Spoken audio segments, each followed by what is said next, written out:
Welcome back, guys. This is our video on Manila, the capital of the Philippines.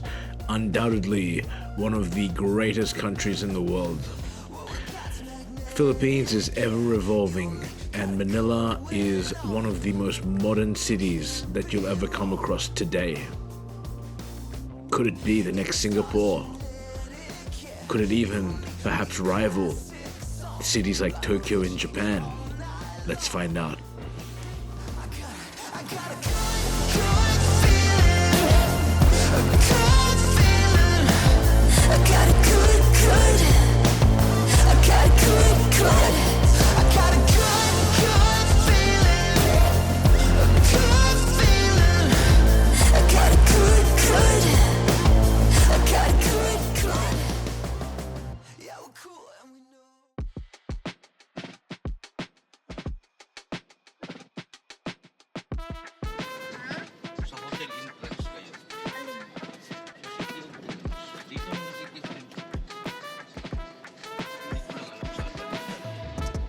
Luneta Park, or sometimes also known as Rizal Park, formerly Bagumbayan and later Luneta, located in the heart of Manila. It spans 58 hectares and is one of the largest urban parks in Asia.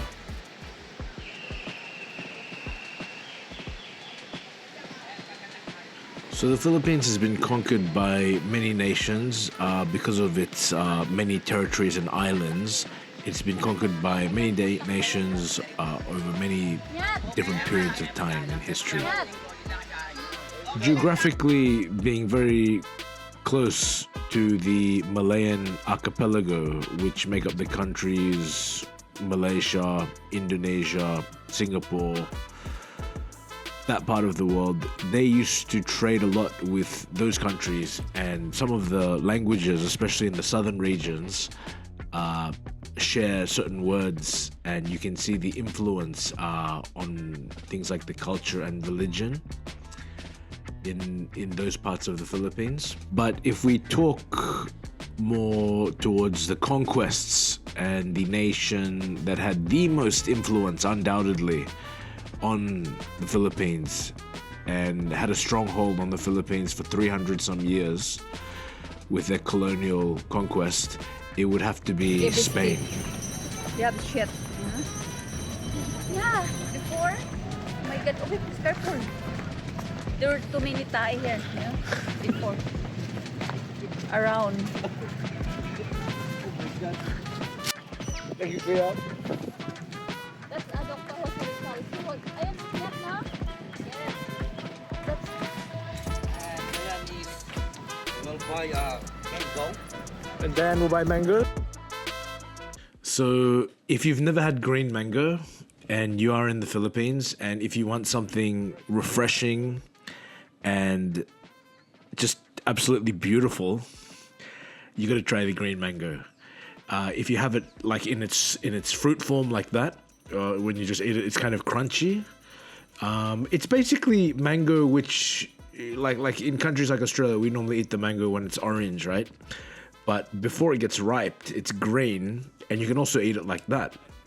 Now in the Philippines, they make a shake out of it, so you can have green mango shake. And if you're ever feeling like sleepy or you need like a good wake-up call, green mango shake, that will wake you right up. Otherwise, if you eat it like in the form that Diane and Melina are having it here, it's you can have it with something that they call bagaong, which is like a salty shrimp paste. And funnily enough, sounds weird, but funnily enough, that saltiness of the shrimp paste and the sweet and sour of the green mango creates a flavor sensation unmatched by anything you've probably ever had before. Definitely give it a try. We're gonna shake hands. So before the Spanish period of colonialization, the Philippines experienced trade and cultural exchanges with neighboring Asian empires such as China, India, and the Islamic Sultanates, I think probably now known as Brunei. However, these were not formal conquests. As we mentioned before, Spain had the most enduring impact, which fundamentally altered the country's religion, language, culture, and political systems, which are still evident today.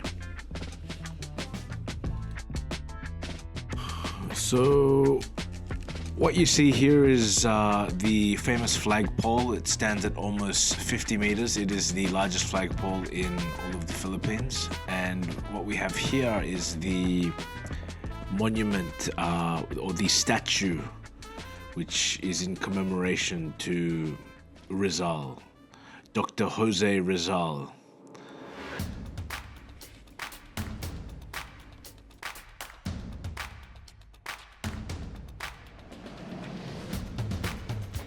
Luneta Park, sometimes referred to as Rizal Park, was actually the site of which Dr. Jose Rizal was executed by the Spanish for his crimes of sedition. Sedition meaning to go against or incite rebellion or provoke these uprisings against the government at the time. So Dr. Jose Rizal was actually an academic. He spoke multiple languages. He excelled in writing literature, and he wrote a couple of books which he basically implied, or he wrote implicitly, that the Spanish had conquered Philippines as a very greedy, violent and excessively violent conqueror.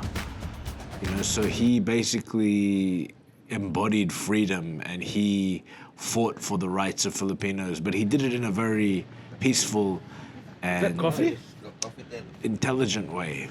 Maybe can we? Do you guys mind if we get something to drink? Already somebody killed you in the... Kawawa, di ba?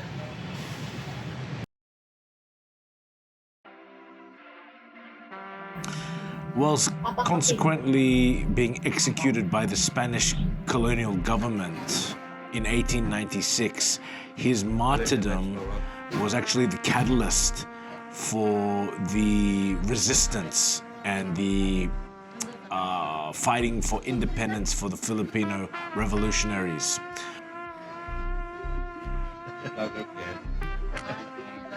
Hey guys, we're just recharging with an iced coffee. Rizal Day is celebrated annually on December 30th to honor this man's life and his contributions to Filipino national pride, identity, and his ideals of freedom, equality, and self-determination will always be commemorated.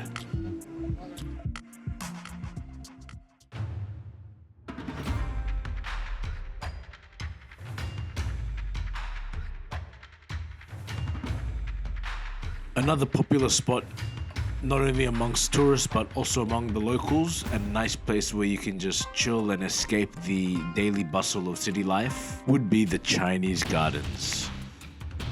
The Chinese Gardens are a cultural tribute. They were built as a symbol of friendship between the Philippines and China, highlighting the shared heritage and cultural ties. And let's face it, which country in Asia was not in some way or another tied to China?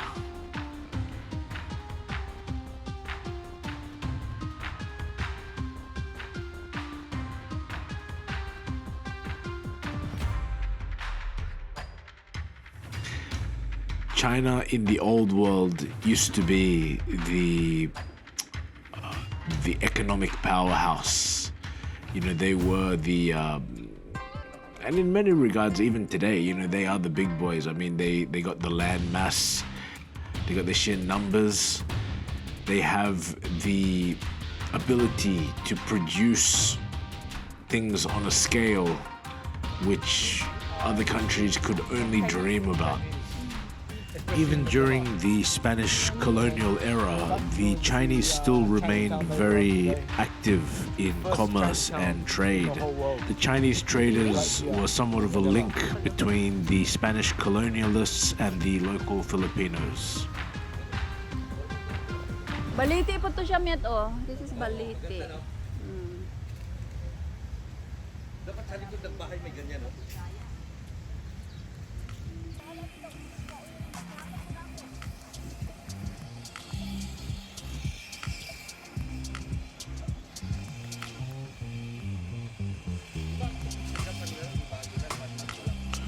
We are about to board a Kalesa, as they call it in Spanish, or in the Philippines they refer to it as Kalesa, which is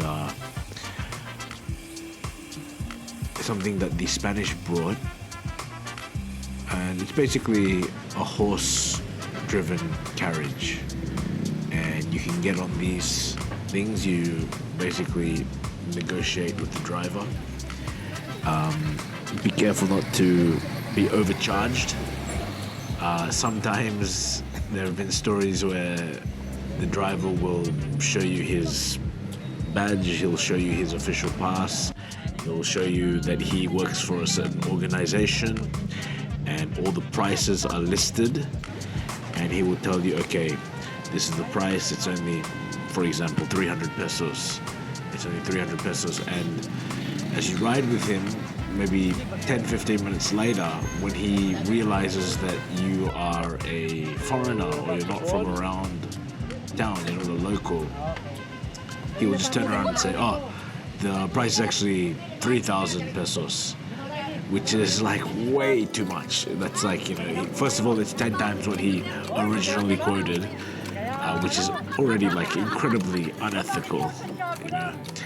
And secondly, it's just 3,000 pesos for a 20-minute ride on a horse. It's a rip-off, so just beware of that one. If the driver tries to get you to do that, don't pay. You know, like I would just refuse. And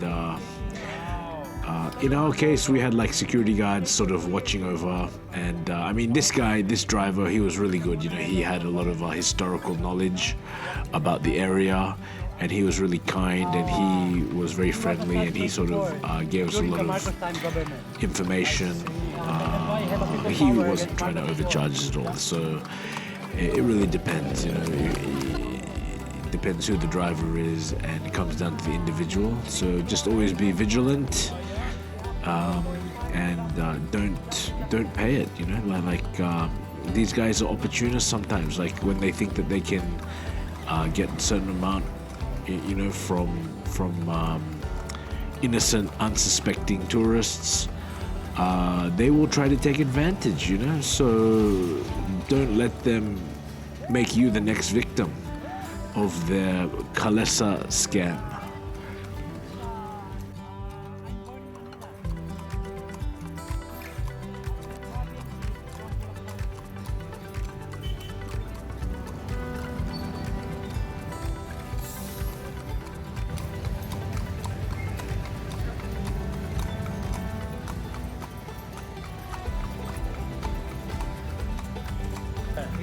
This guy here. So we're just pulling up to our next destination, Fort Santiago. Fort Santiago was built by Spanish conquistador Miguel Lopez with his successful conquering of the Philippines. And Fort Santiago was also the actual site at which our national hero, Dr. Jose Rizal, who we mentioned earlier, was actually detained and imprisoned until his subsequent execution. And then, of course, in World War II, under the Japanese occupation of the Philippines, Fort Santiago was used as a place to keep the prisoners of war, and also to brutally torture and murder a lot of the Filipinos. They truly suffered at the hands of the cruel soldiers and the vicious and violent Japanese regime.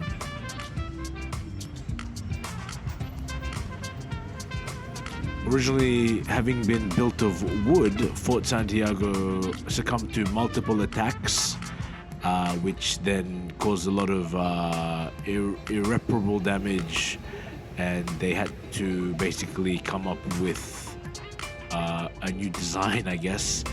Wood just wasn't cutting it. So they had to go back and remake or reconstruct the wall. This time they chose a different material. This time they chose stone, and stone seems to have lasted pretty well. Why they didn't just go with stone in the first place is beyond me. Okay. If you know the answer, leave it in the comments. What's the event going on today? This area is spa side. Okay. So if ever you find yourself in the Spanish Philippines, architecture. and you'll find that they speak English very beautiful quite well, building. most people, especially the younger ones. It's part of the education system. And they might always say po at the end of their sentence. So po is a term of respect. It's a term of endearment. When they talk to you, they will use the word po at the end of their sentence.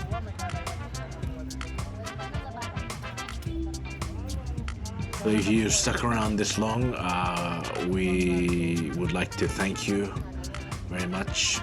We couldn't put everything in this video, so we have our next video coming up. That one has got where we stayed at in Manila. And if you're ever thinking of staying at the City of Dreams, you might want to watch that next video. We show you the rooms that we stayed. We got a free upgrade on day 2. We're very lucky. We didn't do anything. We didn't request for anything. The people at the newer hotel were very kind and very professional. And for whatever reason, for whatever lady luck was on our side that day, or whatever it was, the stars aligned, and they decided to upgrade us to the premier suite, which is really something else. So make sure you watch that video after this. We also visit the Venice Canal Mall. Plenty of places to eat. For those of you interested, Venice Canal Mall is like your slice of Italy in Manila. You can take a boat ride in the river, which is central to the whole mall. It's quite spectacular, so make sure you watch that video after this one. And at the end of this video, we have a little snippet, a little teaser trailer of our hotel. So stay tuned as we take you through our rooms in City of Dreams, the stunning views of the pool, and the magnificent Venice Canal.